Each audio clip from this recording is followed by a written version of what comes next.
आज हम कविता नंबर 1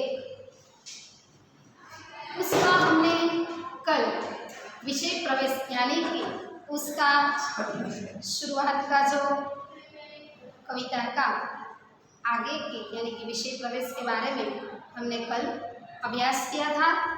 आज हम उसके आगे का यानी कि कविता के सरल अर्थ के बारे में जानकारी प्राप्त करेंगे। तो उससे पहले शुरुआत में हम कविता का फिर से आज गान करते हैं विद्यार्थी मित्रों। तो आप आपकी पुस्तक लेकर बैठ जाइए। तेरी है ज़मीन तेरा आसमान, तू बड़ा मेहरबान, तू बख्शिश कर सभी का है तू, सभी तेरे खुदा मेरे, तू बख्शिश कर।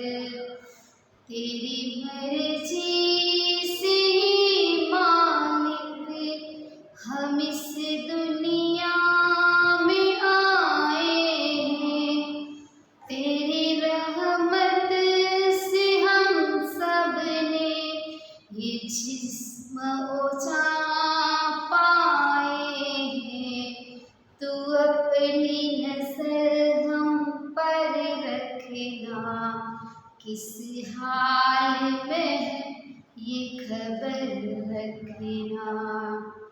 तेरी है ज़मीन तेरा आसमान, तू बड़ा मेहरबान, तू बख्शिश कर सभी का है तू, सभी तेरे खुदा मेरे, तू बख्शिश कर। तू चाहे तो हमें रखे, तू चाहे तो हमें मारे, तेरे आगे झुका के सर खड़े हैं आज हम सारे। ओ सबसे बड़ी ताकत वाले, तू चाहे तो हर आफत टाले।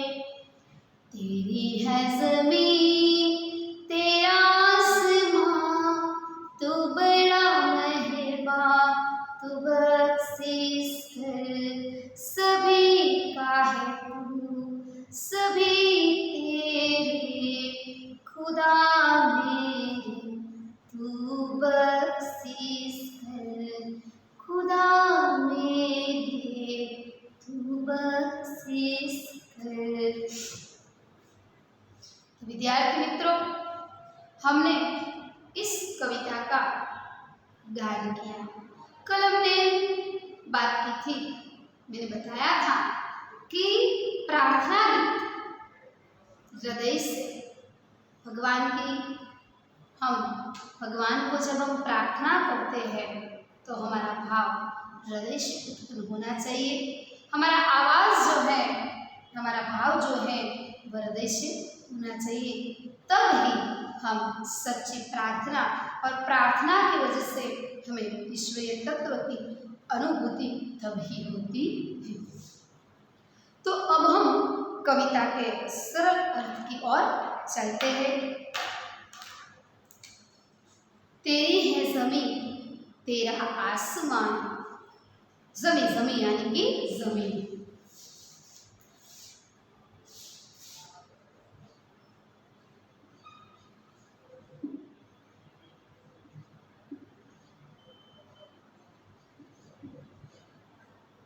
ज़मीन यानी कि ज़मीन, आसमान आसमान यानी कि आकाश।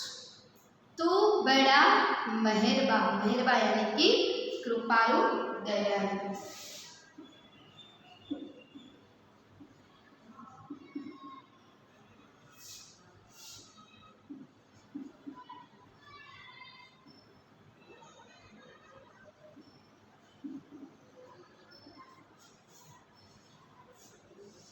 तू बख्शिश कर। बख्शिश करना यानी कि क्षमा करना।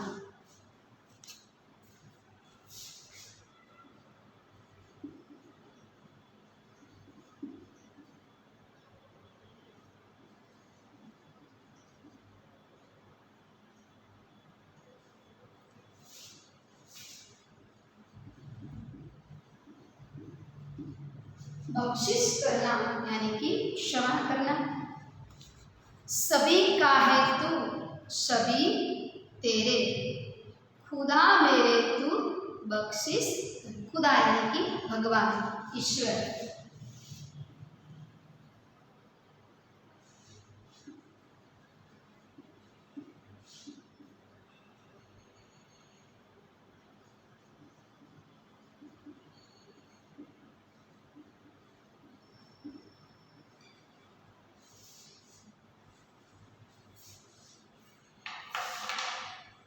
तेरी है ज़मीन, तेरा आसमान, तू बड़ा मेहरबान, तू बख्शिश कर। सभी का है तू, सभी तेरे, खुदा मेरे तू बख्शिश कर। हे ईश्वर, हे ईश्वर, यह सारी धरती तुम्हारी है। ज़मीन यानी कि धरती, और यह आकाश भी तुम्हारा है। तेरी है ज़मीन, तेरा आसमान। हे ईश्वर, यह सारी धरती तुम्हारी है, यह सारा आसमान यानी कि आकाश भी तुम्हारा है।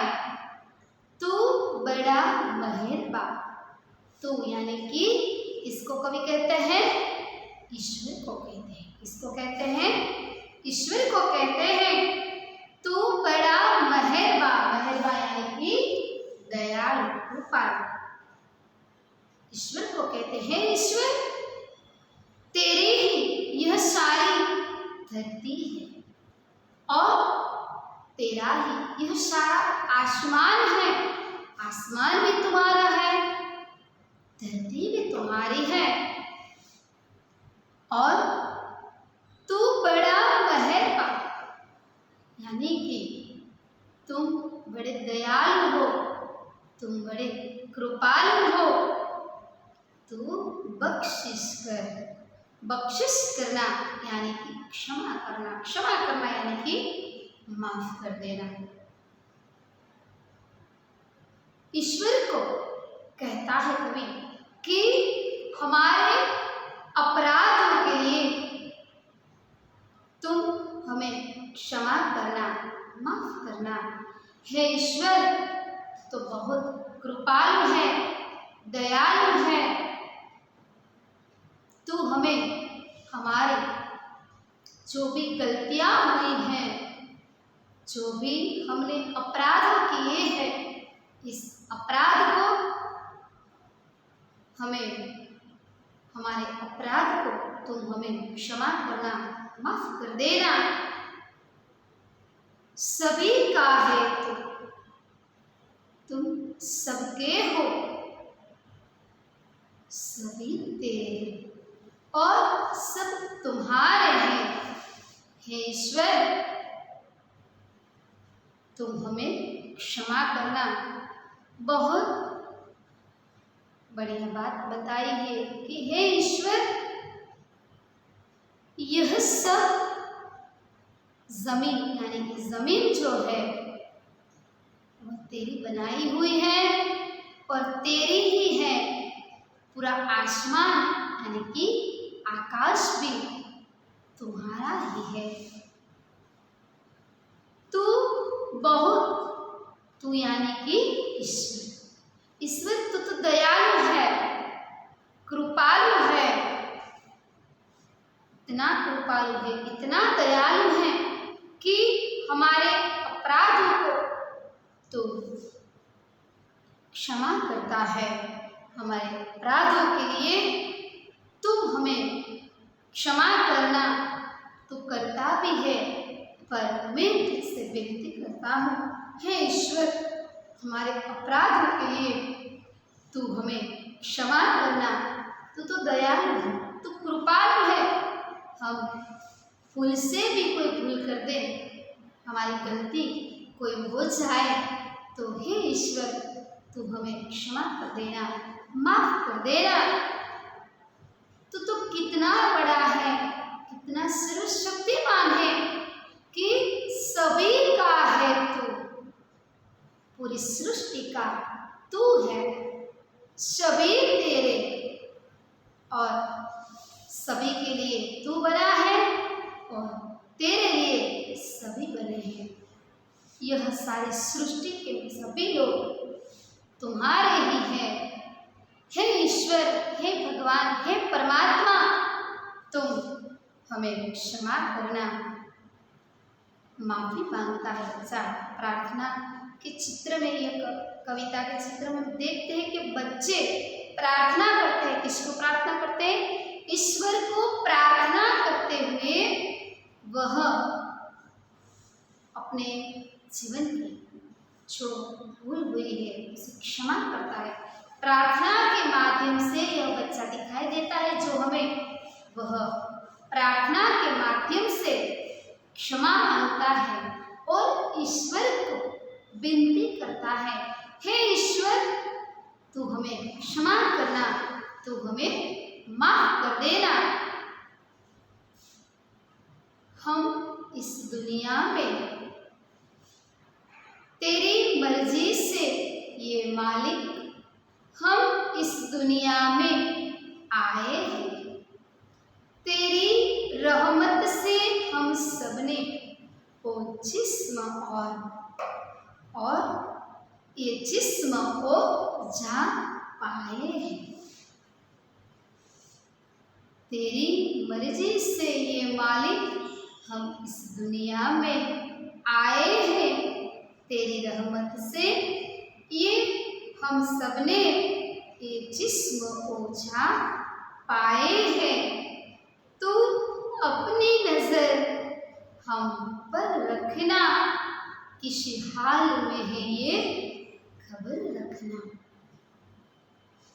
तेरी मर्जी, मर्जी यानी कि इच्छा, मर्जी यानी कि इच्छा।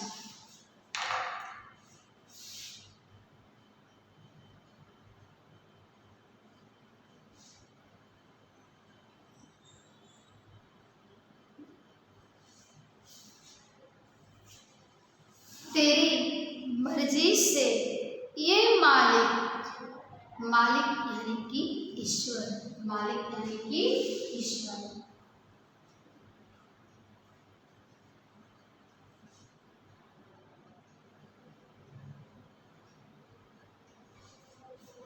मालिक यानी कि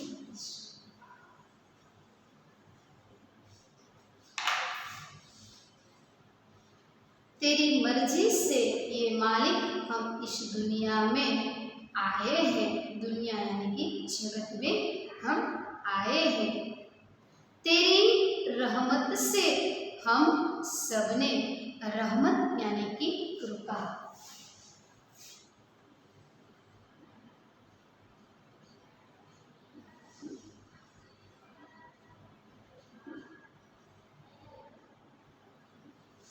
रहमत यानी कि कृपा। तेरी रहमत से हम सबने ये जिस्म ओझा पाए। जिस्म, जिस्म यानी कि शरीर।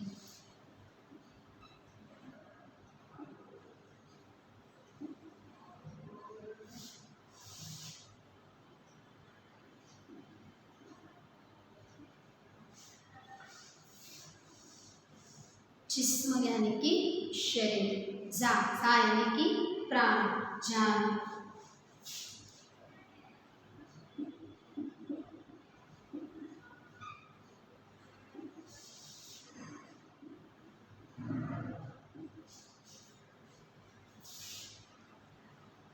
तू अपनी नजर हम पर रखना, नजर यानी कि कृपा, दृष्टि।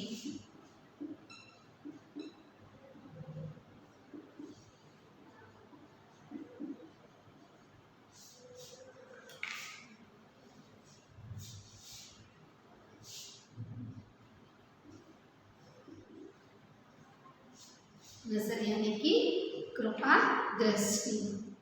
तू अपनी नजर हम पर रखना, किस हाल में है ये खबर रखना। हाल यानी कि हमारी कौन सी स्थिति है, हम कौन सी दशा में चलते हैं। हाल यानी कि स्थिति।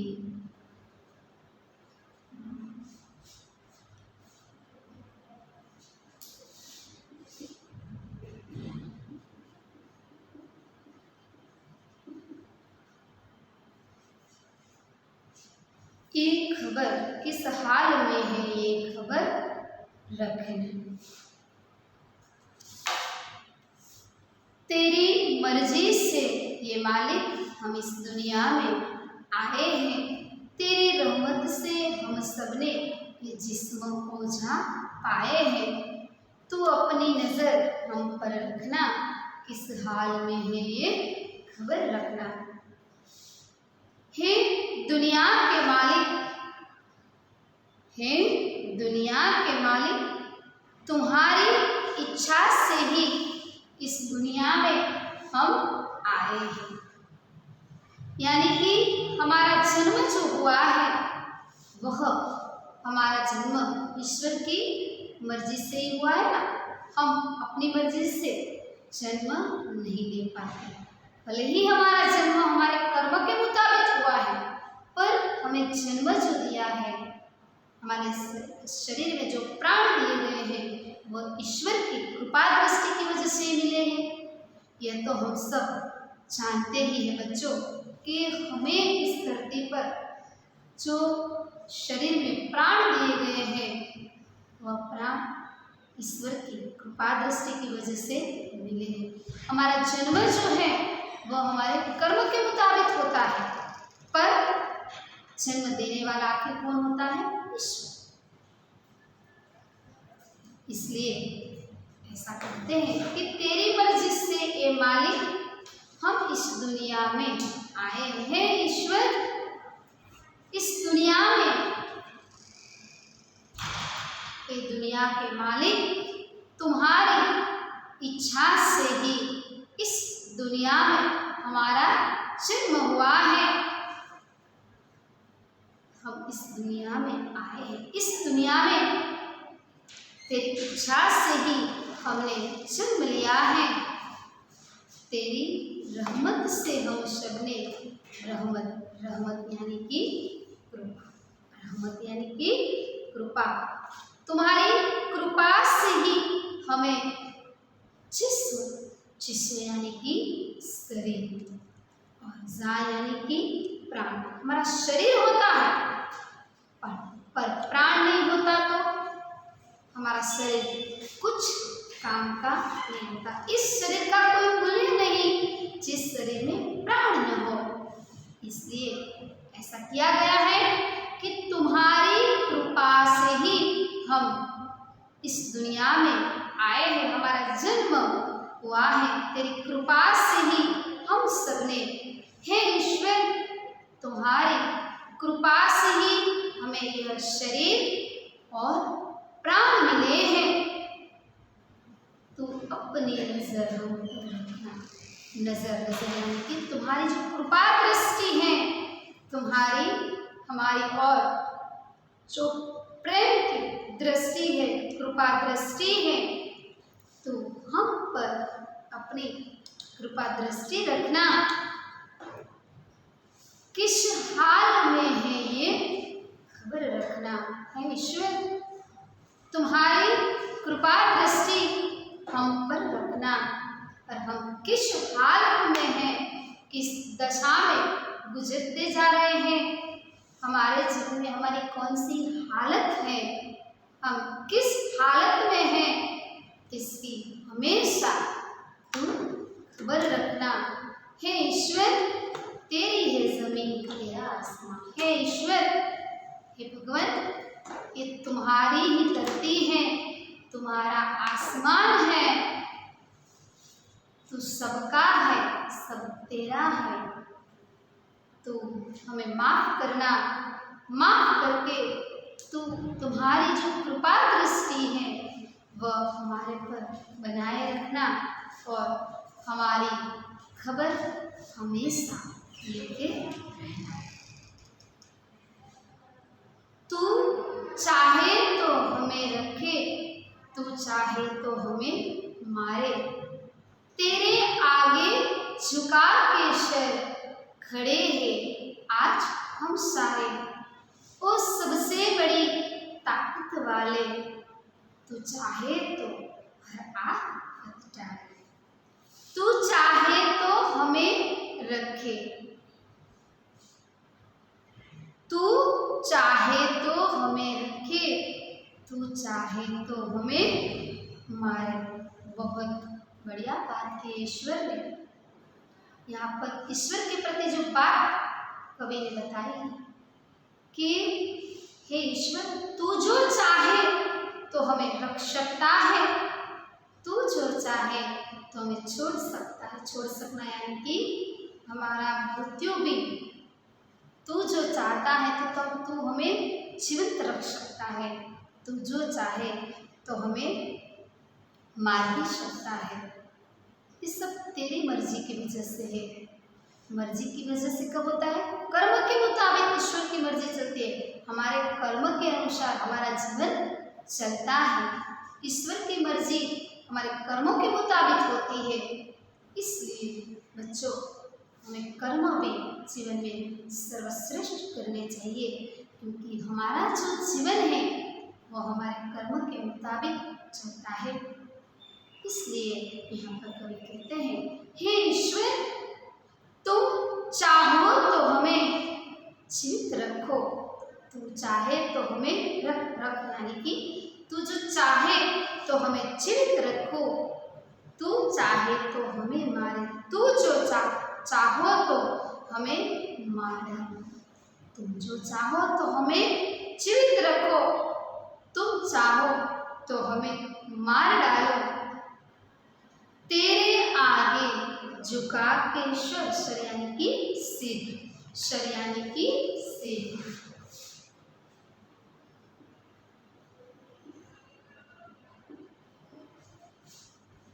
तू जो चाहे तो हमें रखे, तू जो चाहे तो हमें मारे, हे ईश्वर, तुम चाहो तो हमें जीवित रखो, तुम चाहो तो हमें मार डालो, तेरे आगे झुका के सर यानी कि तेरे आगे झुका के सर खड़े हैं आज हम शायद। सारे यानी कि सभी लोग हम तेरे आगे सर झुकाकर खड़े हैं।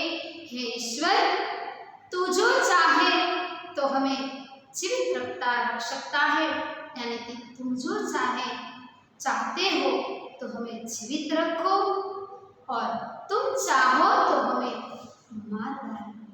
आज हम सब तुम्हारे आगे सिर झुकाकर खड़े हैं, यानी कि हम तुम्हारी शरण में हैं। शरण यानी कि हम तुम्हारे पास आए हैं, हमें तुम्हारी शरण में है, हमें तुम्हारी शरणागति देना कि तू जो चाहे वो हमारे लिए कर सकता है।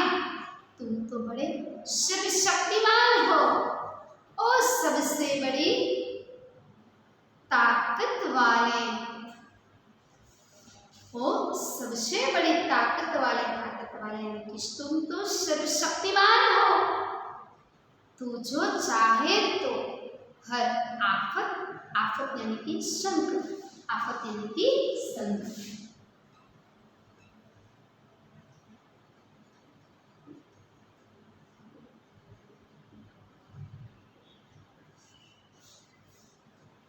आफत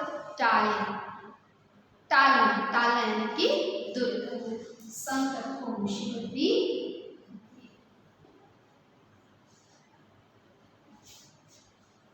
टालना यानी कि दूर करना, यानी कि दूर करना। और सबसे बड़ी ताकत वाले हे सर्वशक्तिमान, तू तो बहुत दयालु है और सर्वशक्तिमान है। तुम जो चाहते हो, तुम चाहो तो हम पर आए हर आफत को दूर कर सकते हो। हमारे जीवन में जो आफत आई है, उस आई हुई आफत को तुम्हारी वजह से वह दूर हो सकती है। तुम चाहो तो हम पर आई हर आफत दूर हो सकती है। तुम्हारी जो इच्छा है, तुम जो चाहते हो कि हमारे जीवन में आई मुश्किलें, आई आफत जो है वह तुम चाहते हो, तुम जो चाहोगे तो अवश्य हमारी आफत जो है, हमारे जीवन में आई हुई मुश्किलें जो है वह दूर हो सकती हैं। हे ईश्वर, तेरी है ज़मीन, तेरा आसमां। हे ईश्वर, यह सारी ज़मीन, ये सारी धरती तुम्हारी है, यह सारा आसमान तुम्हारा है। तुम तो बड़े दयालु हो, सर्वशक्तिमान हो। हमारे अपराध को तू दूर कर सकता है। क्यों?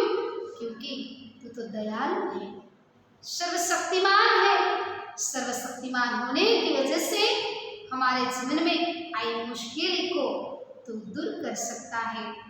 तेरी कृपा दृष्टि हमारे पर ऐसी बनाए रखना ईश्वर कि हमें हमेशा यह तुम्हारी कृपा दृष्टि की वजह से हमारा जो जन्म हुआ है वह हम हमारे जन्म को तुम्हारी कृपा दृष्टि की वजह से पूर्ण सार्थक कर सके और हम इस धरती पर आए हैं और यह शरीर में हमने प्राण जो मिले हैं वह तुम्हारी कृपा दृष्टि से ही मिले हैं। हे ईश्वर, तू तो बड़ा दयालु है, हमारी सभी मुश्किलों को, आफत को दूर करने वाला ईश्वर तू है।